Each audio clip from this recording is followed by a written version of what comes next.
need to make some movies, and we need to send your money from the movies.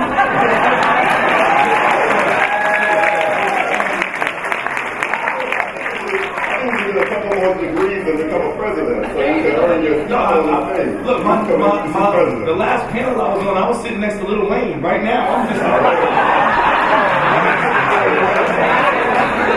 about to go back to.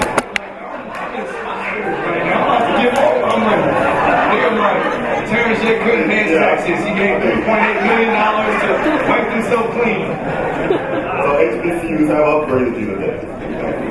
All right, so we want to get at least 30 minutes in for Q&A, for question and answers, especially given the people who are in the audience right now.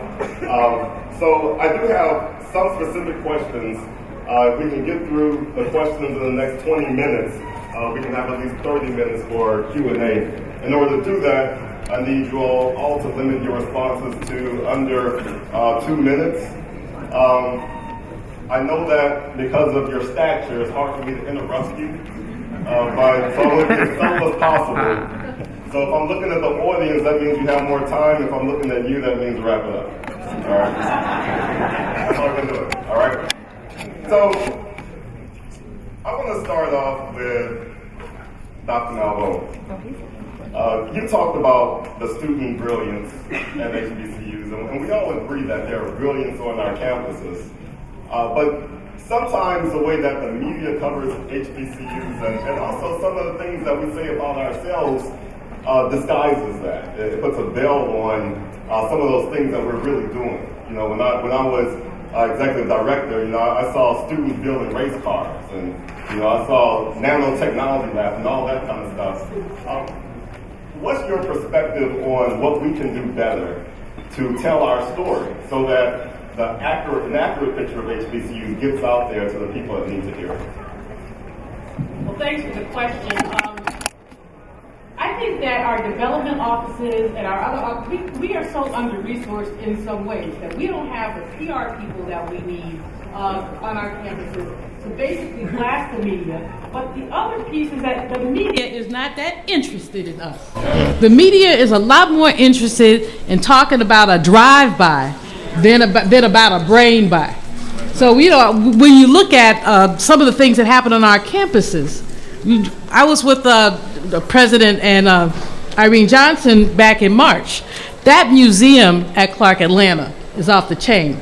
I started to stay extra. I started to tell them, I don't want to sleep at your house. I want to sleep at the museum. I mean, it was that banging. But the fact is that that's a hidden treasure in Atlanta. There's art that goes back, I don't know how far. All of our campuses have those kind of treasures. We could try to get the word out there, but we have got to be much more aggressive with the media. We do now have, we don't have our fair share in the media of African American reporters, et cetera. But we know that we have people out there. Invite Suzanne Malvo, whose dad used to be at Howard, who's very sensitive. Invite her to your campus. Invite Roland. He cray-cray, but he will, if you invite him, he will say something on the air. We need to use our media. And then don't forget the black press. Don't forget the stories that the black press can tell.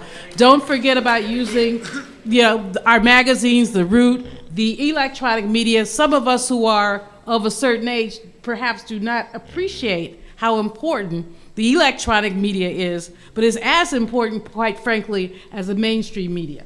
I mean, what you all did with the All-Stars was really great, because it not only lifted up some students who were doing things that they don't often get celebrated for, but it provided opportunities for these students to be learned and known about in the media. So we have to do a lot more of that. And I'll tell you, one of the things that I did when I was president, but I didn't go anywhere without students. I mean, I took students all over the world, but I also took them here to Black Caucus. If I was speaking somewhere, just took them there. Because I wanted that student to get the opportunity also to get some visibility and play.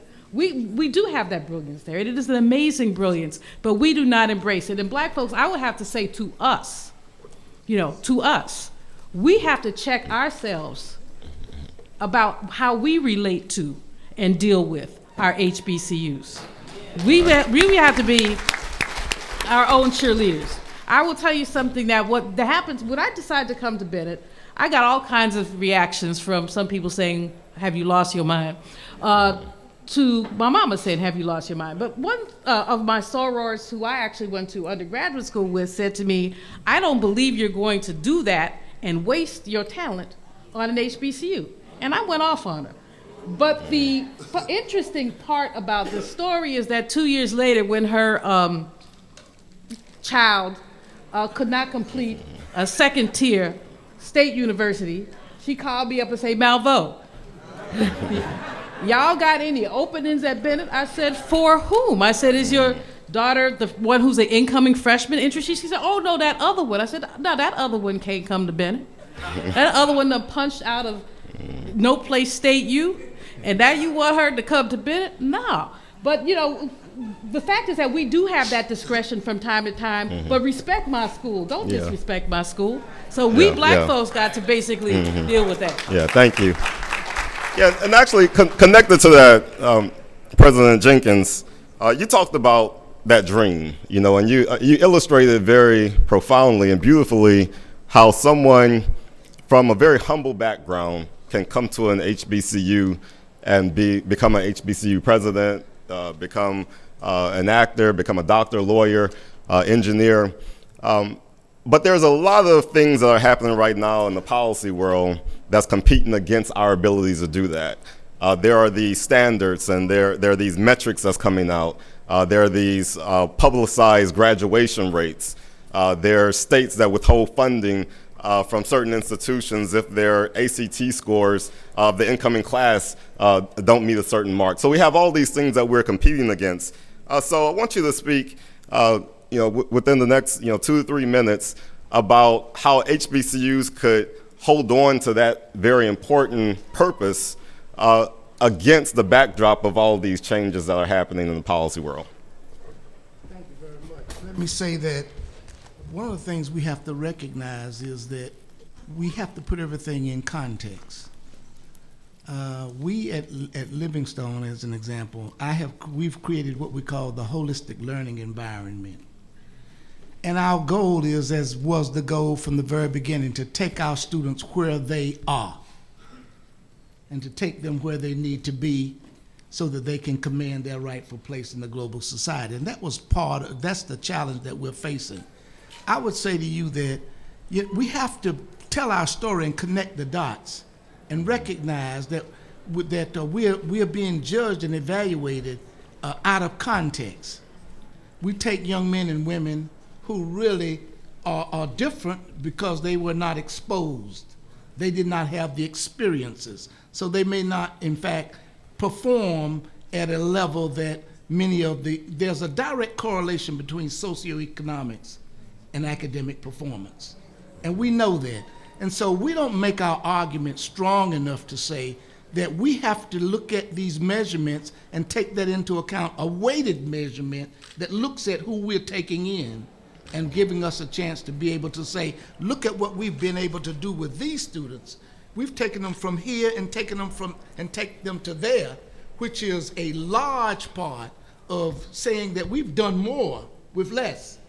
And therefore, we should be evaluated on that and given A marks. And yet, because we're taken out of context, we've seen as not being as capable as many of the predominantly white institutions. Thank you. So on a related note, President Johnson, you talked about funding, and you brought up the very point that President Jenkins brought up, that we do have a lot of students who can't afford to go to college. And that's the reality of our situation. But we want to maintain our image and what we see as our moral responsibility to educate those who don't have those opportunities other places. What are some of the things that you're doing at Clark Atlanta University and that you're encouraging other people to do, including those who are outside the campuses, to make sure that we're able to bring low-income students to school and give them the support they need to graduate? Well, one of the things that we are doing is that we're really mobilizing, galvanizing, and really exciting our alumni and getting them to understand the importance of philanthropy, and in particular, the importance of supporting the mission of the university. As I mentioned earlier, that Clark Atlanta University is an institution that comprises almost 300 years of history. Atlanta U, founded in 1865, and Clark College, founded in 1869. And so that legacy is tremendous. And what we are doing now is making sure that not only through the alumni, but also the organizations that they participate in or work for are recognized and come up with ways to support. But in addition, we know that that our students don't come from a cookie cutter mold, and as a result, we are making a number of changes in the way in which we provide education. Our freshman seminar has been changed, where we actually look at the students and we check to see what is their learning style. You know, in K through 12, if you want to be a teacher in the United States, you learn that the students have different learning styles, and so you actually teach your course to actually reach the different learning styles. When they get to college, it's out the window. And so you have somebody who's a visual learner, and they go to a class where the faculty person and the material is verbal, they're already lost. And so part of what has to happen is that we expose the students to what their learning styles are and then show them strategies for how to be successful with their learning styles. One success strategy is that we know that 80% of what students learn, they learn from each other. Well, at Texas Southern, I used to be the person, the dean, that would be invited to talk to all of the new faculty, and I would always say, who taught these boys how to wear sagging pants? That faculty person should win the Nobel Prize. And because everybody knows how to do it. And so the thing is that they actually interact and they actually learn more from each other than from the people who are teaching the class. And as a consequence, if you give them the strategy so that they see if they're visual and their best buddy in the class is visual, but the class is verbal, they need to actually work with someone who's verbal so they can actually. So we do those sorts of things to help them be successful. Last but not least, so one, financing, two, providing training and exposure and surveying them so that they know what their strengths and weaknesses are. And last but not least is that we also believe that in the 21st century, having expertise in a specific field is important, but that's a necessary but not sufficient condition. That it really is important that we expand the bandwidth of a student. So I'll use accounting as an example. If I want to go into accounting in the United States, pretty much every school I know of, you take your accounting courses, you take your 150 hours, you sit for the CPA exam, and then boom, you're done. And so now the thing is that, but if you want to be successful in public accounting, at year 5 to 7, you have to be able to run an audit, but you've never taken a class in how to do that, how to actually manage people and how to organize information. You have not done that. And if you somehow luck out and have a person who's a godfather that helps you, then at year 10, 11, or 12, to become a partner, you have to be able to sell. But there's no sales course in the traditional accounting program. So what we've done is that we've introduced stackable credentials so that someone who's in accounting can actually get their accounting training, but also do project management, also take sales, so that they actually are then better prepared to be successful. Thank you. President Dubois, you talked about having a seat at the table. You talked about demanding the type of respect that your title grants you. And I see that as very important because a lot of times when we talk about partnerships, one, it's very important that we have partnerships, and it's important that large corporations and also fellow HBCUs and other institutions of higher education work together to achieve a lot of things that we achieve. But oftentimes when you're leading an HBCU, sometimes they're not putting you at the same table as someone who's leading North Carolina, Chapel Hill. So talk a little bit about one, the importance of partnerships and what that does for your campuses, and two, how do you demand that your seat at the table is elevated to the stature that it deserves? Well, one of the things that we've managed to do is this. If you're going to get a seat at the table, you have to be prepared to be eloquent. You have to be prepared to be a part of the dialogue and contribute significantly to the conversation. So when I look into the types of audiences that Shaw University wants to engage in, I ensure that I also understand what value Shaw can bring to the table as well. When I took on the presidency, one of the things that our alumni would complain about is the media. And they would say, you know, they never print anything positive about Shaw. They're always highlighting the negative things that happen on the campus. And so the first thing that we went to do was visit with the News and Observer and the CEO and the publisher, and we wanted to find out, hey, why is it that so many of your articles are slanted against Shaw University? And when we highlighted a few examples, and they mentioned to us that, well, you're not putting out any positive stories, right? So their thing was, we don't know what's happening on your campus. And so we had to ramp up our public relations, and we started getting the positive stories out there and in the hands of the people who were actually going to print articles about higher education. We had to engage new donors. I wanted to be in audiences that Shaw University had not been before, and so it took a bit of research. I had to find out who were the billionaires in North Carolina. I now know that there are 3. And I decided that I was going to email every last one of them. And I was going to use every tactic that I could think of to get in the room.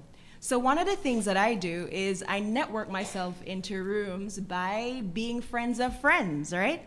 So I may not always be the one to do the ask, but I got myself into Jim Goodnight's office because he is a North Carolina State University grad.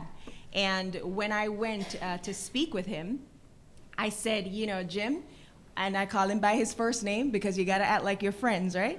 And so I said, Jim, what I really need from you is an investment in Shaw University. And I stated our value. I continued to tell him why and what type of changes we were going to do at Shaw to ensure that the students and the products that we were graduating were going to be top-notch talent for his organization. Out of that conversation, he is now instituting a data analytics program at Shaw. He has flown me over to England to go and participate in conferences with other people at other universities worldwide, coming from Japan, Germany, and all over Europe and Asia, to do the same thing. And so when we get those types of opportunities where we are now fraternizing with global leaders, it really positions Shaw University to create a different narrative. Going into boardrooms is another example, ensuring that when I step into a boardroom, for example, at the Greater Raleigh Chamber of Commerce, I'm not only stepping in there to represent Shaw University, but I'm bringing the Southeast Raleigh community with me. It's a community that has suffered from underinvestment, and we continue to see where northern parts of our city are continue to get significant investment and have been transformed into robust economic empowerment environments. And in the Southeast Raleigh community, where there is a high population of African Americans, we don't see that same type of investment. So I am a firm believer in lifting as I climb. And so when Shaw University climbs and when we go into that room, we're saying, hey, we're bringing the community with us, right? And we are stating how it is that these investors can also help Southeast and at large, and Shaw in particular. So those are some of the things that we really have to do. When people call on you and you're asked to represent the university, I make sure I show up, and I show up every time, because if you don't, and if people cannot rely on you, then the types of opportunities that you're going to have come your way are going to dwindle. So, you know, I think it's really important, and a test of character to ensure that when you step into that room, you're the reliable person in the room. And for us, as HBCU leaders, we've got to make sure that we get great at that each and every time. Thank you. All right. So we have two more questions, and then we're going to go to Q&A. We'll have about 20 minutes. You can start lining up by the microphones if you're anxious. Terrence J., because a lot of the leadership from HBCUs come from the academic space, sometimes I think our messages don't really reach the masses in the most effective way. I think sometimes the way that we describe what we do and our importance it may be missed by a lot of the people who love you, who hear your voice. Can you talk to us about some strategies we might take to reach the masses and communicate more effectively, particularly with younger people? Absolutely.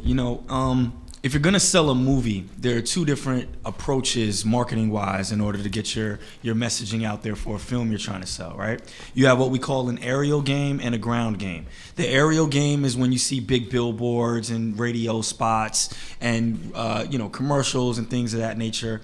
And then the ground game is when we do, on-campus screenings or social media campaigns or things where you really touch and affect the people. And so when I look at HBCUs and getting the message across on that, it's really the same approach, right?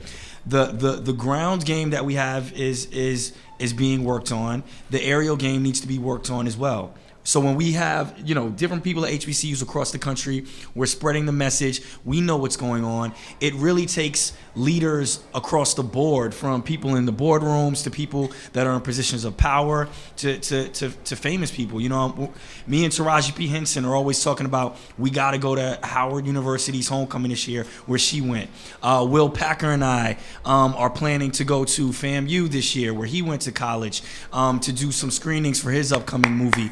And to continue to not just spend our money, but also get the word out and let people know that HBCUs are putting out tons of incredible graduates across the board in different fields that are making an impact in America and internationally. We have the amazing students, and it's really just getting that message out to the masses so that they know the incredible work that we're doing.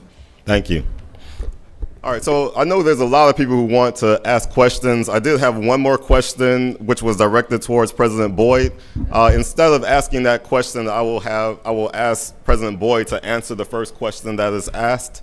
Hopefully, it's not tailored for someone else. So we're entering Q&A right now. The first rule of Q&A is to ask a question. Keep your questions brief. You can set up your question with a comment that is less than 30 seconds, and then after that 30 seconds, ask your question. So we'll start right here. Good afternoon, Sora Boyd and our esteemed panelists. I'm Keisha Walker, a two-time graduate of HBCU, Florida A&M University, and I am excited about today. My concern is we do a great job of getting our talented students to our HBCUs, but retention. How are we challenging our federal government, our state governments, United Negro College Fund with their private schools that they support, to keep our upperclassmen in school and able to graduate and get degrees and to be able to come back and give back to our universities?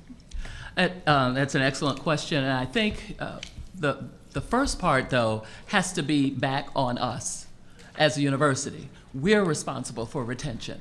We're responsible, once we get that student on campus, for making sure there's funding. I'll go back to the original thing I said when I came in.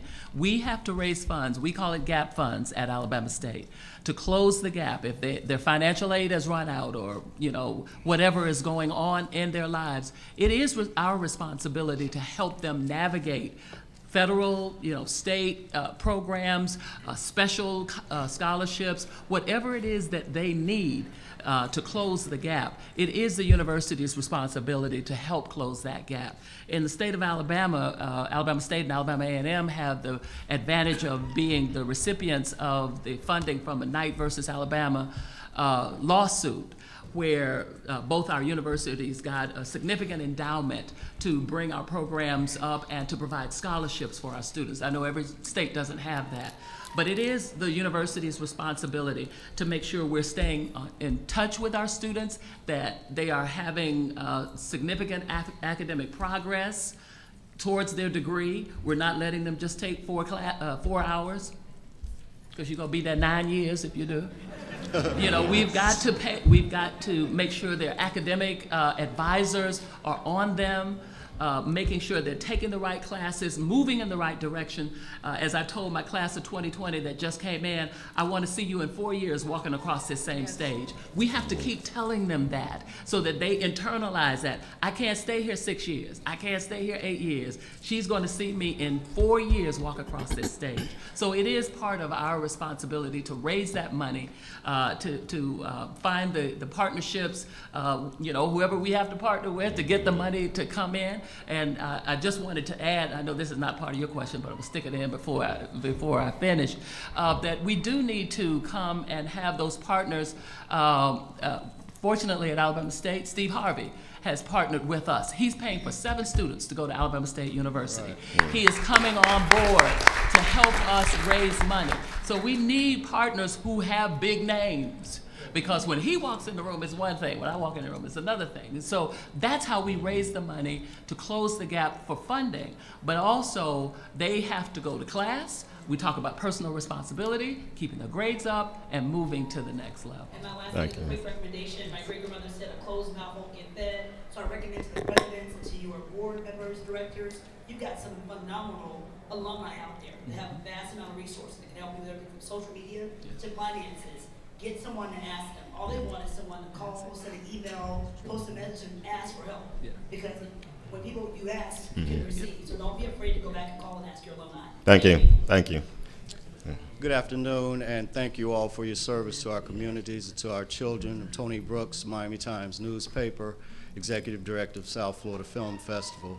As you know very well, Kentucky State University is there because Africans came to this country and needed an education and were denied by others in this country.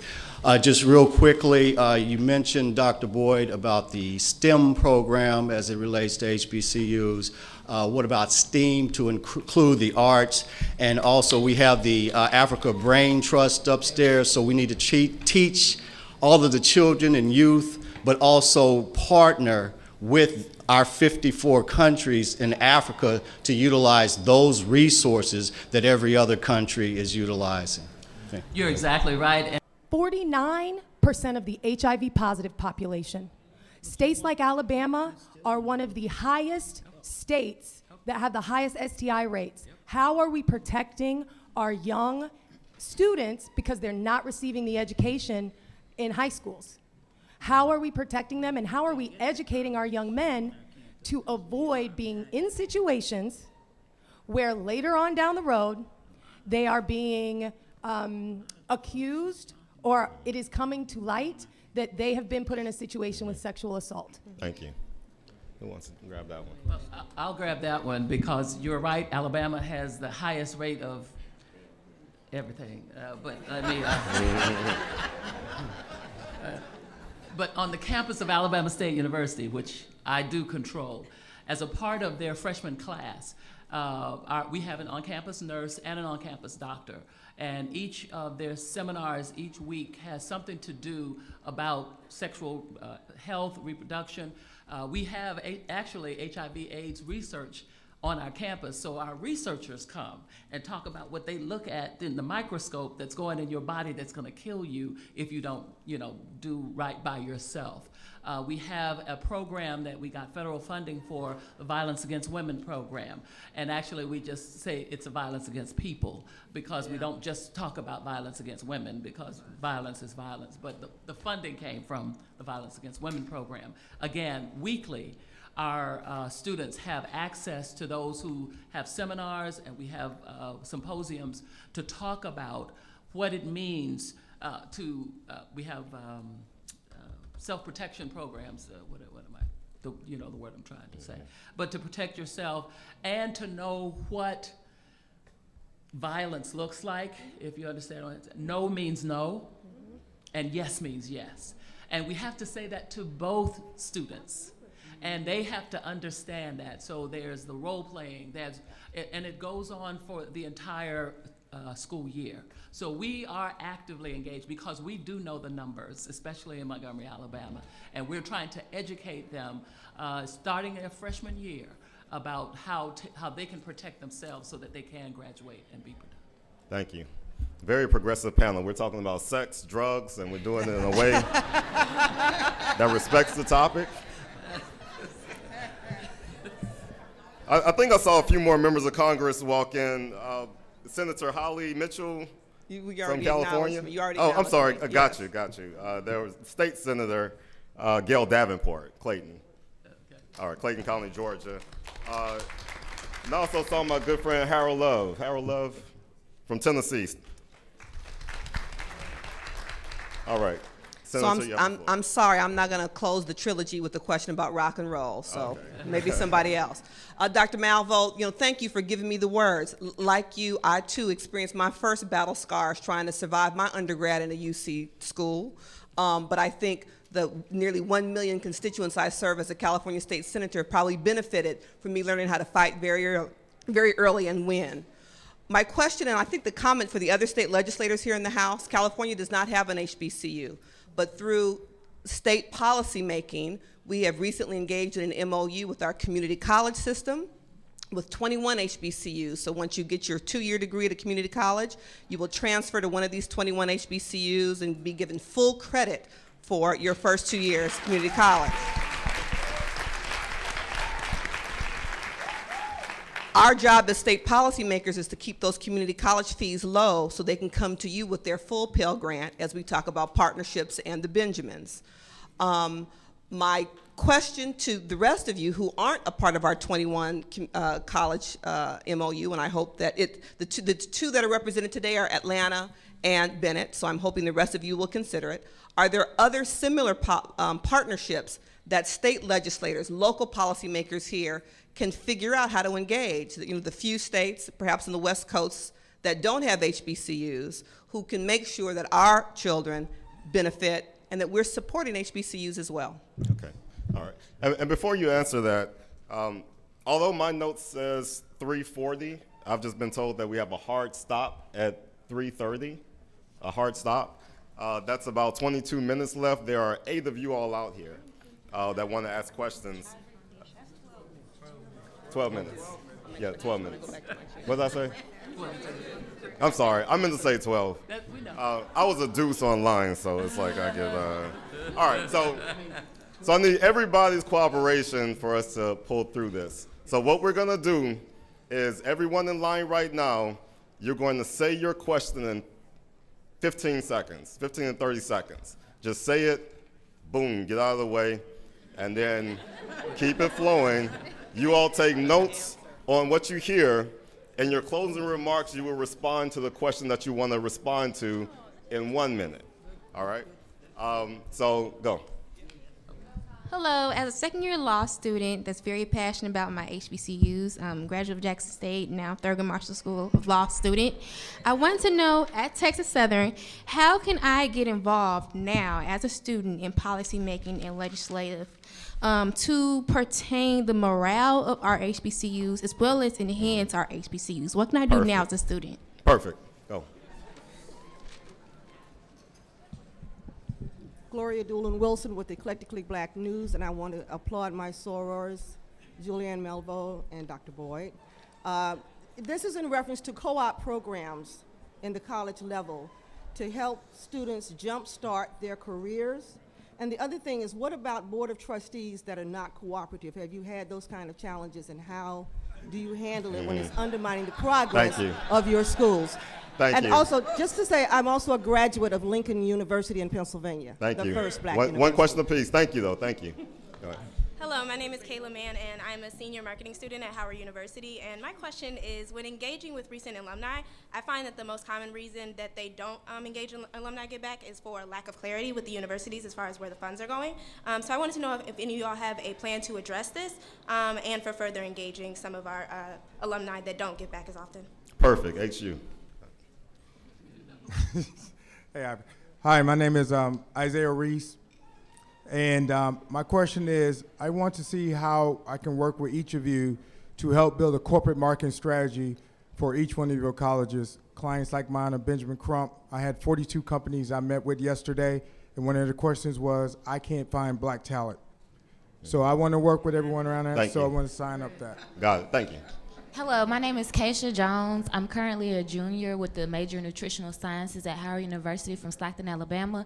And my question is, how can we decrease the amount of health-related issues that are found in the Black community by educating students on college campuses and also bringing those food options to our campus? Thank you. All right. Hello, my name is Trinice McNally. I serve as the HBCU Program Manager with the National Black Justice Coalition. So currently out of the 100 and plus HBCUs, only 3 have LGBTQ resource centers. Less than 30% have LGBTQ sanctioned organizations and policies. What are your institutions doing to ensure that LGBTQ students thrive on your campuses in terms of gender neutral bathrooms, in terms of policy, in terms of student organizations, also in terms of like health and counseling services? Thank you. Good evening, afternoon. My name is Tanya Rush. I'm currently a fellow at NAFIO, and we're excited about the increase in enrollment at many of our institutions.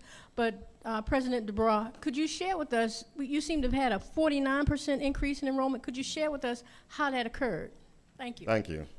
Hello, my name is Dominique Johnson. I'm a 2015 graduate of Bennett College. As a new member, yes, Dr. Malvo, as a new member of our Alumni Association, what are some of the most innovative things you've seen alumni do to raise money?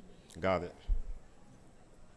Hi, my name is Erica Robinson. I'm an academic advisor at a primarily white institution.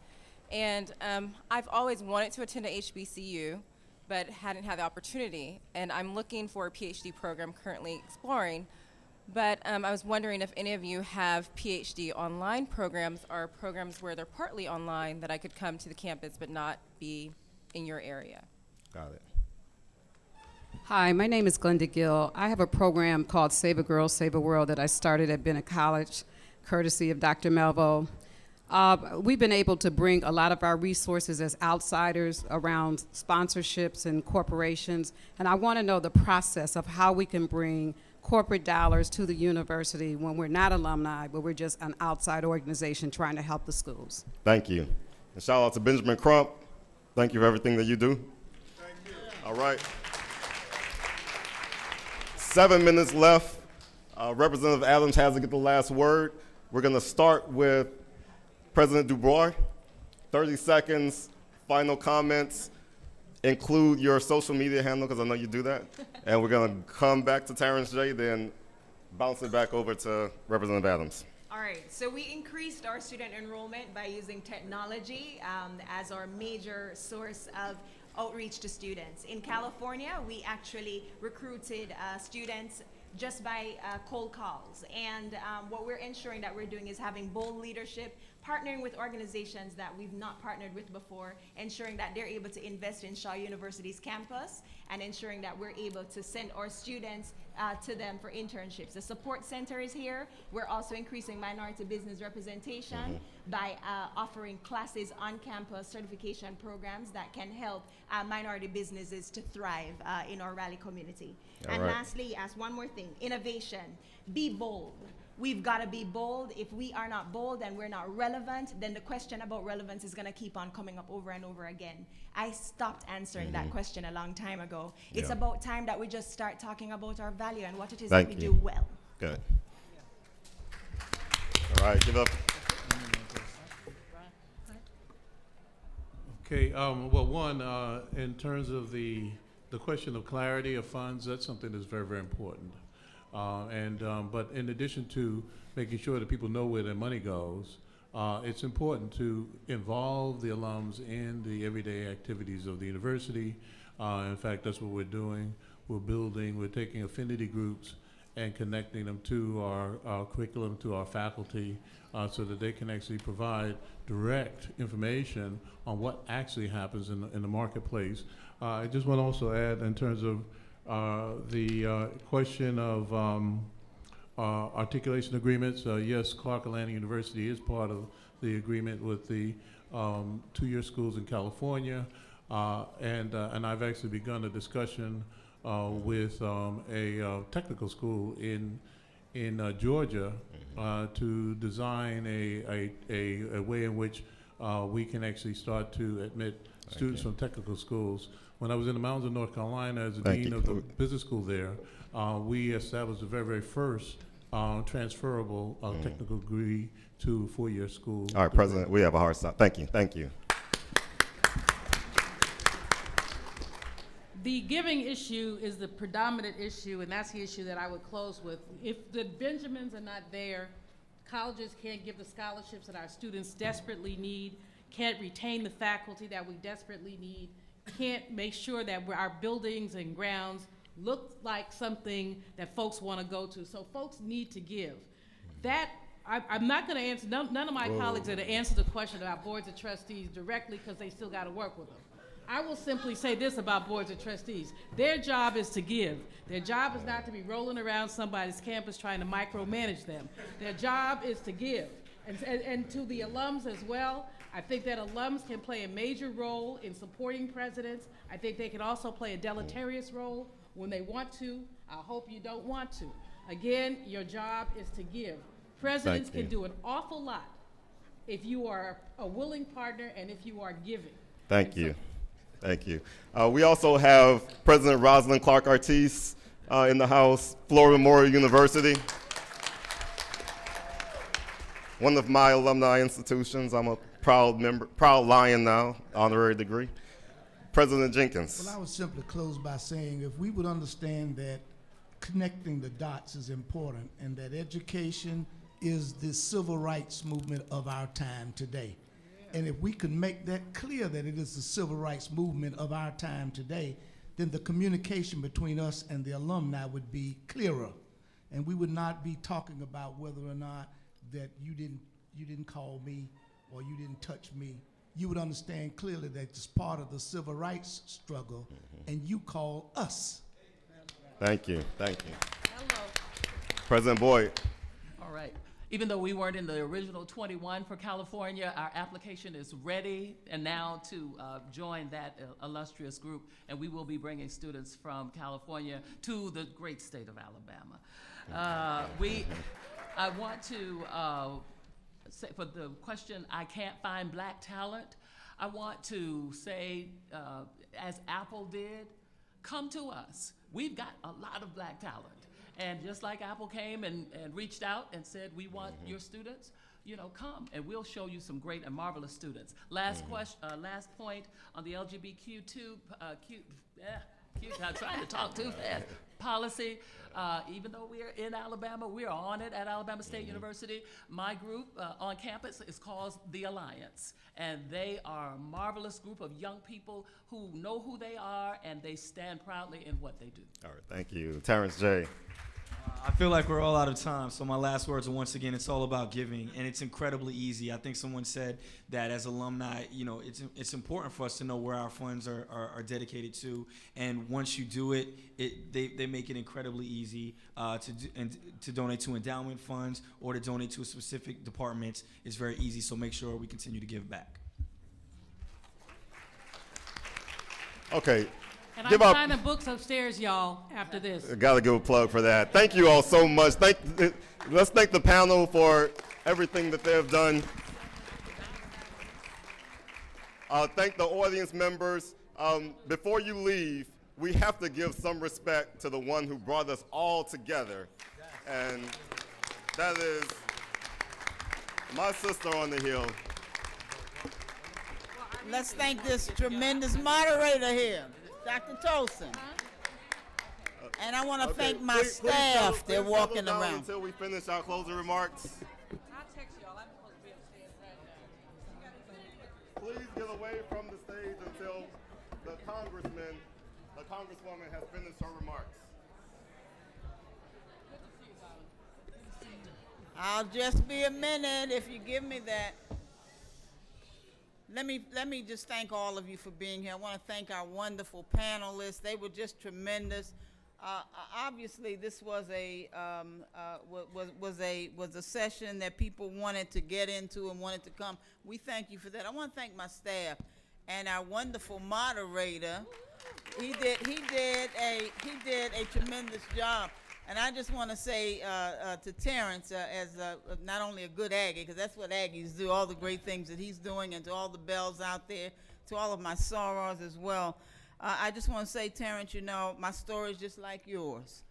Grew up in Newark, New Jersey, graduated, lived in a very poor neighborhood. North Carolina A&T told me to come on. they would give me what I needed. I wasn't fully prepared academically to go to college, but they saw me through, and so I went on to complete my PhD at The Ohio State University because of the North Carolina A&T. So I give all the credit to HBCUs, and I always like to say that nothing could be finer than to be in Carolina at HBCU, but to be anywhere at an HBCU. Somebody asked the question, or they said something about bathrooms, and since I am from North Carolina, I just want to tell you what we're going to do about that. We're going to take our souls to the polls in November, and we're going to make sure, and I hope that everywhere you are all across this country, that you understand that you will never change policy. We'll never get what we need for HBCUs. We won't change policy until we change policymakers. So it's important that we go and we vote for people who are concerned about those issues that we've talked about here today. Because if you vote for bad people, if good people go and vote and don't vote for good people, bad people get elected. And they do bad things to good people like good HBCUs. So listen, thank you all. I want to thank my staff, everybody for coming out today. I saw St. Marshall over here. I want to thank her for coming in all the way from Dallas. I got to tell you about all of the corporate folks. I want to thank Apple, all the corporate folks who support our HBCUs. When I served in the North Carolina House, I chaired the Legislative Black Caucus Foundation, and we're still raising money for our HBCUs. You know, you can get in, but you've got to be able to afford it. You need a check to go. So, Dr. Malveaux, thank you. If you have not attended an HBCU, if that's not a part of your upbringing, adopt one. Help support one. We need your support. Thank you so very much. Thank you all for being here today. God bless you. Have a good day.